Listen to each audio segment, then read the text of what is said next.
Yo, novel or me do na me sia me va gben ke fa vala ji nko nyenye dem ne nya me ne va mo jija gba na subscribe or like man ma video play me no be yele vevere egbe no so me ma fo no cho miato Nelson Mandela le South Africa me be ma fo no video cho ma ko video ko fia no le monji na mi ase Nadela biere ele vevere me hosebe amegere minye mi se enko nade unique nade yi nyimekbo be efunu chun ya unyobe oten record kodare ya me mafia no chun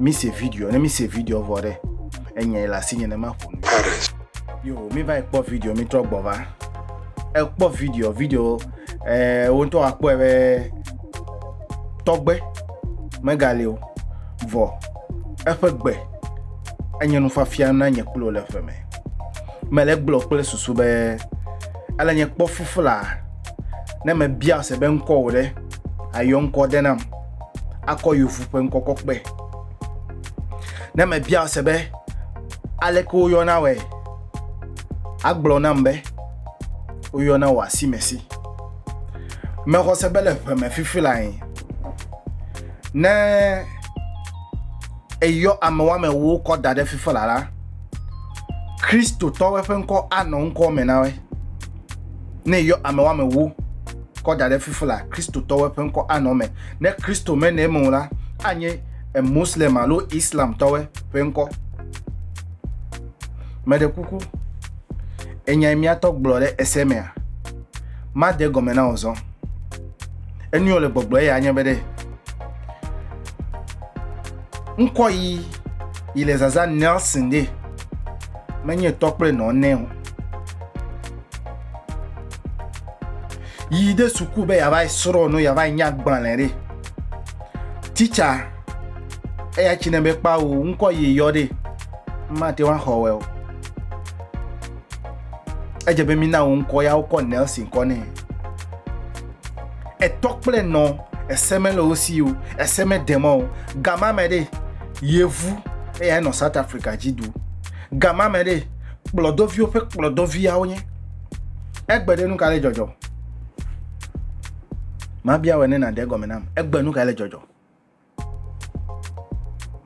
lenya te pemere fifi o mega le mi ajizi o bo kwa e monkoto blenu ebe ava izole sika dudeme ava izole sika jine kuvo megbeta ejebe na tronko o la gbeyame amebo ne lewo Kristo to fe nko zare ne le nko za kle susube ne ukple yovo mi ava no e de kamele yovo le kuwo de ma wore de kai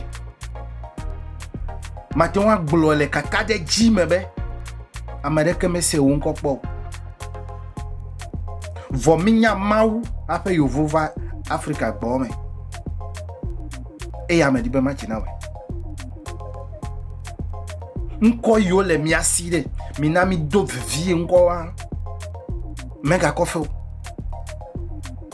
nko yo le mi asi enya de na de jona de ofia mi ape nko kula chere DNA ya onye na mi o me china o suku ho me kula choma afia o de nu yo afia mi na mi ape susube ne kole mi ape silabo me ya ta me la fado enye teacher le femere fia vevio ame yo le Ghanaian language fia mi fia de viawe e konu chichiwe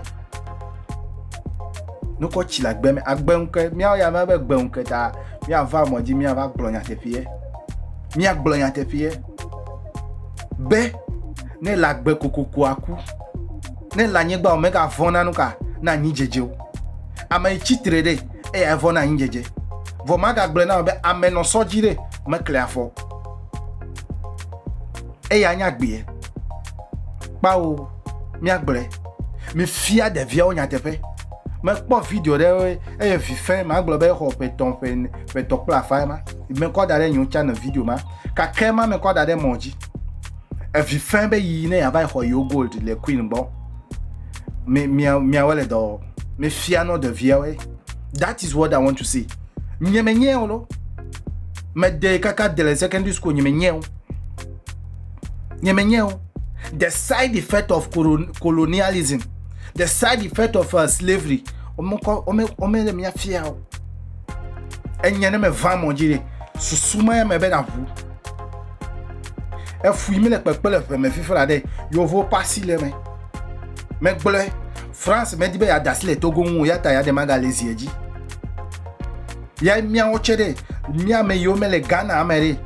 Mi ko British ko dro deta. No bomia gbore jemi vai komia ba view ko do moji. Be no tore moji na no a flag avu na iwe. When was the last time a British child told them moji vu flag na mi ibowe? Even if they do that, no way mare. Menye sika fi mi ato lo le fi cover ina we. Agbiye de kanya tepe magbo na we moji. Nko we de trobia doku o sebe nko de fi na nekpele. Why? Nye magbo na we. Ona mko be Joseph. Be menye Christ tota. Mebe ojim le Roman Catholic me. Le Roman Catholic me de. No nya Jovi fe ko de match data na we ya onam Jean Pierre. John Paul ya onam. Mi ame yo mi le Togo me Jean Pierre John Paul ya onam. Vohe me ide charismatic church me. So for yi doma cho data na mde china mbe pa u nko ma ko dada haji. Mi a doma chi data na mi a now Christo nko. Yanya mami chia ya me chia kogo la gbe me. We cannot we have lost our roots of life. Mi afa gbe mi afa DNA o fete mi buo la ya me. E ya me le gbogbo la gbe me be. E jebe na le nkude doku. Trobia togbe o sebe nko wore vide ka ele un nko wode ta dojinu ka una nko ma. Ne na po agbe fe ngogbe dede. We need to free ourselves and live freely online in this on this planet. Nemi no agbe na agbe ne se mi se fifi na agbe. Ne me va mo jide me be agbe nke ni sope nu kopo le nche me yef ma vai ko no. E file when you want to wake up, come here, let me wake you up. Ela no do nyole do kuyo me. No vi we ta nyama me gbona mi. Ma ko fe wa gbe mi bere ejo ile mi awere mi na jo ne no yin na mi. Aha. Na me de china be mi nye number 9 enye number ya me ke mati wa is the biggest number in the world. Number de ke me pe una yin ta na me de yo be number 9 me do yo be igba me de no yo nko de sia de. No yo nko de sia de na we me aviawe we have to be proud. Nemi pongo gbede de nagbie mebe de ka wo le vevede mi ame yo mi le aflo gbo me fifi la mi la fifa mi ame yo mi le bodaji mi la fifa mi pogbo be aleke mi awo no vi mi tudu fiawe de o menye jata o mi abo du fiawe de menye jata o nye o ma le wadu mi zo mi dia mi ame to mi ame ne mi avai denya gomenawe. Plan for now. It start from you we wo de kaji wa jegome. Aha. Ma ben ko wede by bia se ben ko wede gomede. Why do you have to bear a Christian name? Aide you ma va me alo aide jipofia do fe ame. E ke ma wonto na kedem.